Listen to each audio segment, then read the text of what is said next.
Everybody, and welcome to another Stories with Ori. Yesterday I spoke to you about real estate and a couple situations that I am personally involved in. Now, one thing about me is I know a lot of lawyers, like I told you before, and I help my friends when they get in different situations. Now, I want to talk to you specifically today about contractors, how to hire a contractor, and different problems that when you sell a home that you could possibly have.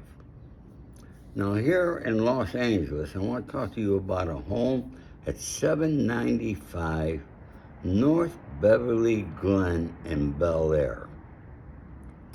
It's a beautiful home. Now, my friend bought this home. My friend didn't buy it.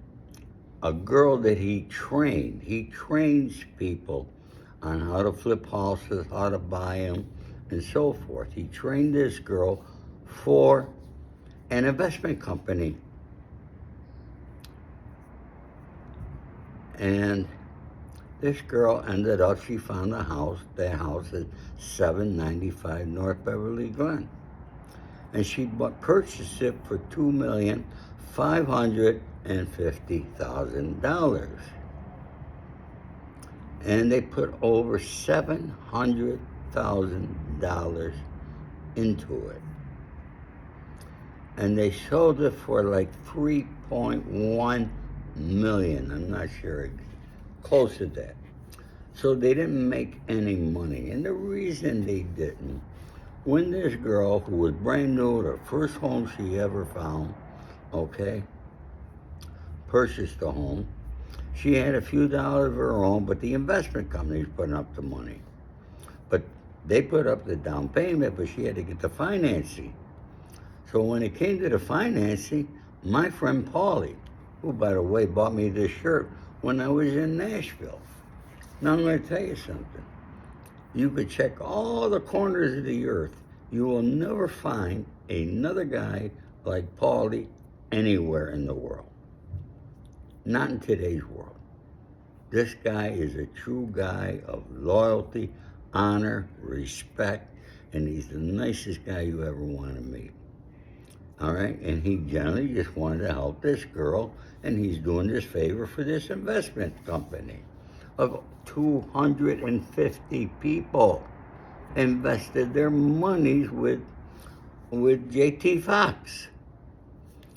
Now, this girl bought the house, but the financier wouldn't finance it, and the financier said, put Paulie on your LLC, then take him off, we'll give you the money. So that's what she did.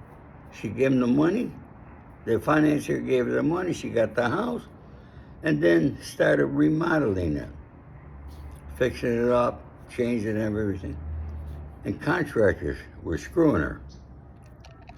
And I don't know if you can see me, I don't know what just happened to the light here.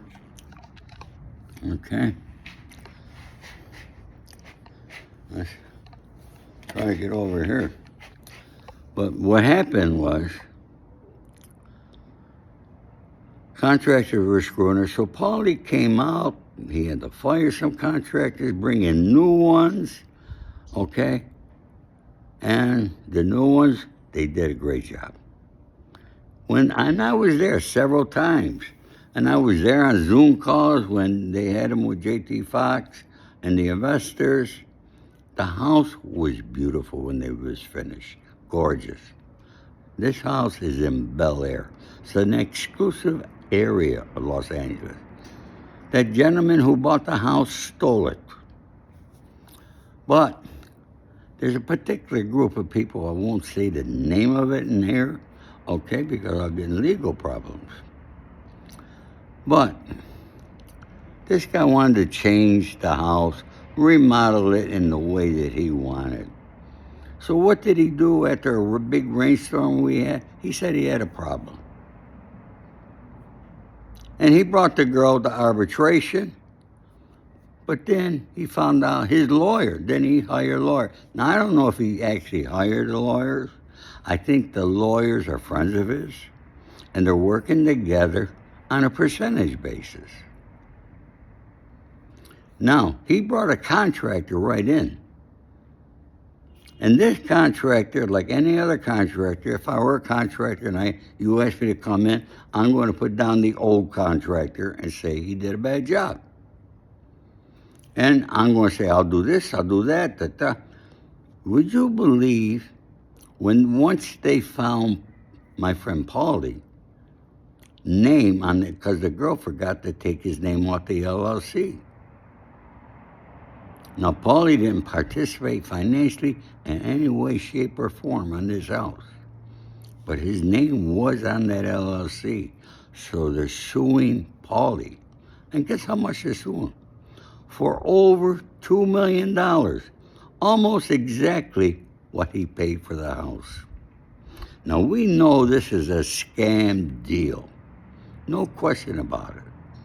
And there's no way they're ever going to get that kind of money. Not a judge or a jury will ever allow that there. Actually, I would be surprised if the judge did not throw it out of court. And that's what's happening, folks. So you know, and my friend Paulie's he's a contractor, he's a roofer, and he flips homes, and he's been doing it for 30-something years. He knows what he's doing.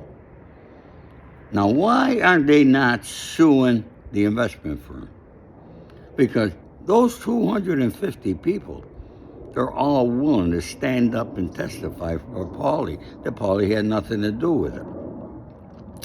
But you know, you got to go through all this legal crap. Besides Paulie, they're suing the realtor, they're suing the old contractor, they're suing everybody they could. It's an out-and-out scam. Now, I did approach this individual. I went to his office on San Vicente Boulevard. I was a gentleman. No threats, no nothing.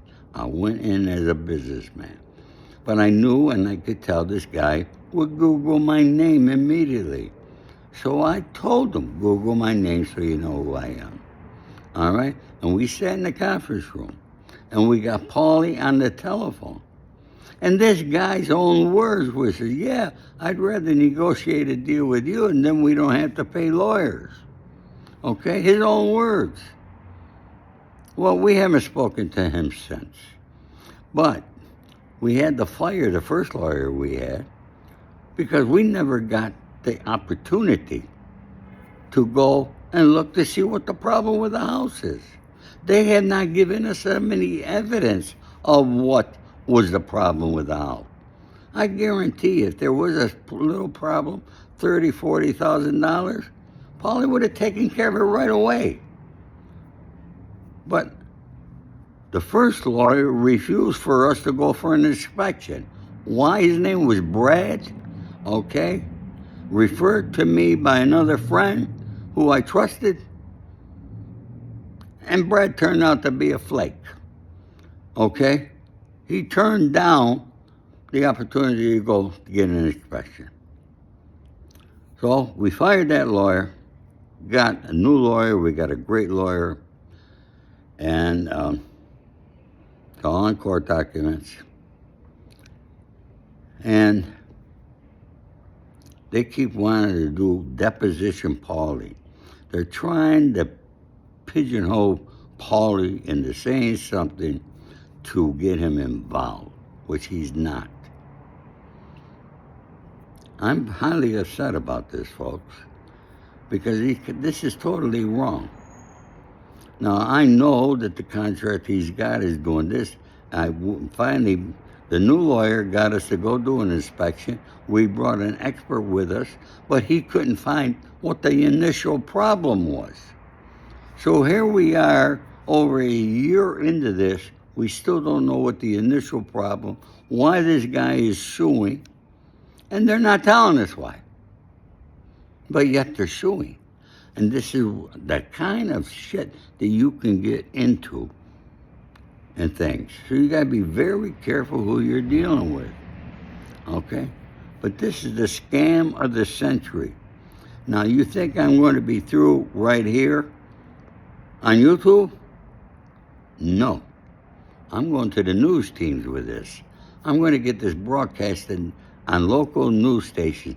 I know people, Channel 5 and some other networks. I'm going to get this here to become a public thing. All right? And then you will see the real names of who these people are once the news team comes in. So, folks, once again, I want to tell you, okay, that's just one situation. I got several others. Okay, I've been in court for the last 4 days helping my neighbor with a situation. Okay, and I'll talk more about that tomorrow because he has a problem with the biggest landowner in Los Angeles. Have a great day. God bless.